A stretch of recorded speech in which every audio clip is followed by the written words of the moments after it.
Selamat datang dalam Moment with God. Kiranya setiap kita menikmati momen indah bersama Tuhan melalui firman-Nya yang membawa kita mengalami sukacita dan pengharapan di dalam Kristus Yesus. Let us take a moment with God.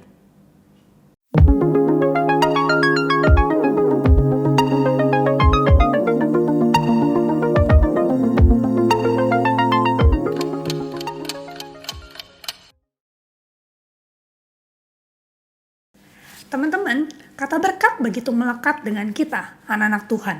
Dan hal ini tidak lepas dari perjanjian yang Allah buat dengan Abraham, yaitu bahwa keturunannya akan diberkati. Teman-teman pasti pernah dengar dong nama Ishak. Ya, Ishak adalah anak dari Abraham dan Sarah. Dalam Kejadian 17 ayat 19, Allah berfirman, "Tidak melainkan istrimu Sarah yang akan melahirkan anak laki-laki bagimu, dan engkau akan menamai dia Ishak. Dan aku akan mengadakan perjanjianku dengan dia menjadi perjanjian yang kekal untuk keturunannya." Perjanjian Allah berlaku bagi keturunan Abraham, yaitu melalui Ishak. Salah satu peristiwa penting dalam masa hidup Ishak adalah ketika Ishak sudah menjadi tua dan dia memberkati kedua anaknya, yaitu Yakub dan Esau. Kita bisa membacanya dalam Kejadian 27 ayat yang pertama sampai dengan ke-40. Peristiwa ini memberikan pelajaran bagi kita akan bahayanya jika kita salah meresponi berkat dan janji Tuhan. Sekarang mari kita lihat keluarga Ishak satu persatu. Kita mulai dengan Ishak, anak perjanjian yang sejak kecil hidupnya penuh dengan campur tangan Allah. Kita bisa lihat mulai dari kelahirannya yang merupakan penggenapan janji Allah pada Abraham dan juga Sarah. Lalu pada saat Ishak hendak dipersembahkan di atas Gunung Moria untuk Allah menguji iman Abraham, sekaligus menggambarkan tentang pengorbanan Kristus bagi umat manusia. Dan tidak sampai di situ saja, juga ketika Allah memimpin hamba Abraham untuk mengambil istri bagi Ishak. Dan juga berbagai peristiwa lainnya kita bisa melihat dengan jelas campur tangan Tuhan di dalam kehidupannya Ishak. Tetapi pada saat Ishak tua, ada satu kesalahan yang Ishak lakukan, yaitu Ishak tidak taat akan firman Tuhan dan dia lebih menginginkan Esau anak kesayangannya untuk menerima berkat Tuhan. Mengapa disebut kesalahan? Karena sesungguhnya dalam Kejadian 25 ayat yang ke-23, Allah telah berfirman kepada Ribka, "Dua bangsa ada dalam kandunganmu, dan dua suku bangsa akan berpencar dari dalam rahimmu.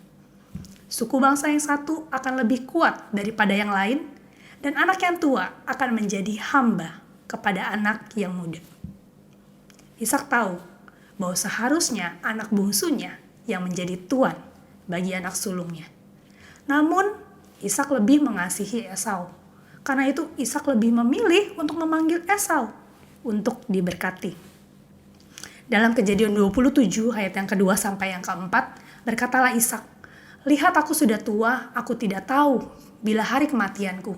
Maka sekarang ambillah senjatamu, tabung panah dan busurmu, pergilah ke padang dan burulah bagiku seekor binatang.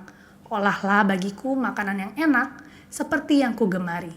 Sesudah itu bawalah kepadaku supaya ku makan, agar aku memberkati engkau sebelum aku mati." Satu kesalahan yang dilakukan Ishak menyebabkan respon yang salah dari istrinya, yaitu Ribka. Saat mendengar Ishak mau memberkati Esau, Ribka yang mengetahui apa yang Allah pernah katakan sewaktu ia mengandung tidak tinggal diam. Ia langsung meminta Yakub, anak kesayangannya, yang seharusnya memperoleh berkat, untuk menipu Ishak dengan berpura-pura menyamar sebagai Esau. Kita lihat dalam Kejadian 27 ayat 15 sampai dengan 17.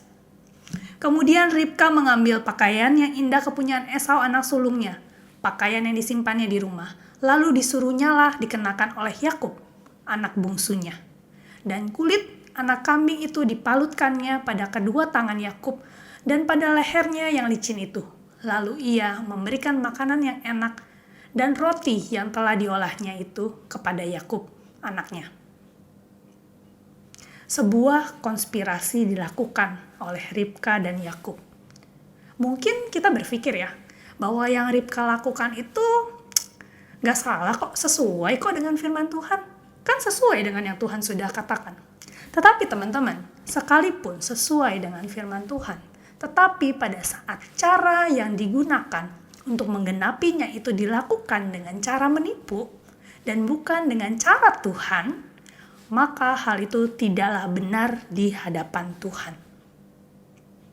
Ribka tidak sabar menunggu penggenapan janji Tuhan akan Yakub, sehingga dia menggunakan segala cara termasuk menipu. She did a big mistake. Berikutnya Yakub, si bungsu yang cerdik. Karena diperintahkan oleh ibunya, ia taat dan melakukan, sekalipun ia tahu apa yang dilakukan ibunya itu salah. Yakub membiarkan ibunya melakukan kesalahan, bahkan dia ikut serta di dalamnya. Kenapa? Karena sebenarnya Yakub juga menginginkan berkat itu. Kita mungkin ingat peristiwa di mana Yakub meminta Esau menukar hak kesulungannya dengan semangkuk sup kacang merah. Yes, karena Yakub menginginkan berkat kesulungan itu. Di zaman itu, anak sulung mendapatkan berkat yang jauh lebih besar daripada saudara-saudaranya. Dan keinginan itu telah menyeret Yakub ke dalam dosa. Teman-teman, kita harus berhati-hati dengan keinginan kita. Di dalam Yakobus 1 ayat 14-15 tertulis, tetapi tiap-tiap orang dicobai oleh keinginannya sendiri karena ia diseret dan dipikat olehnya. Dan apabila keinginan itu telah dibuahi, ia melahirkan dosa. Dan apabila dosa itu sudah matang, ia melahirkan maut. Dan karena penipuan yang telah Yakub lakukan, Yakub harus lari dari Esau selama bertahun-tahun lamanya, tinggal dan bekerja pada Laban pamannya, dan bahkan ditipu juga oleh pamannya. Hukum tabur tuai terjadi. Yang terakhir kita lihat Esau, si sulung, yang terlihat seperti korban dalam konspirasi penipuan ini. Tetapi sesungguhnya Esau menjadi korban karena kemasa bodohannya. Dia tidak menghargai apa yang Tuhan sediakan baginya sebagai anak sulung. Dengan entengnya dia menukar hak kesulungan hanya dengan sebuah semangkuk sup kacang merah. Dan kini pun Esau harus menanggung akibatnya dengan kehilangan berkat Allah.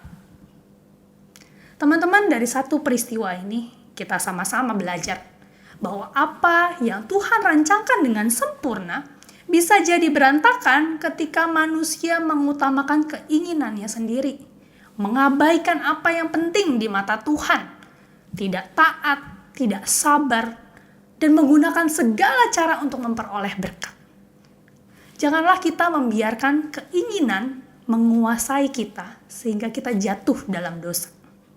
Marilah kita meresponi firman Tuhan dan janji-janji Tuhan dengan benar. Dengan menanti waktu Tuhan dan percaya bahwa setiap rencana dan waktu Tuhan adalah yang terbaik. Seperti yang tertulis dalam Pengkhotbah 3 ayat 11, Ia membuat segala sesuatu indah pada waktunya, bahkan Ia memberikan kekekalan dalam hati mereka. Tetapi manusia tidak dapat menyelami pekerjaan yang dilakukan Allah dari awal sampai akhir. Tuhan Yesus memberkati kita semua.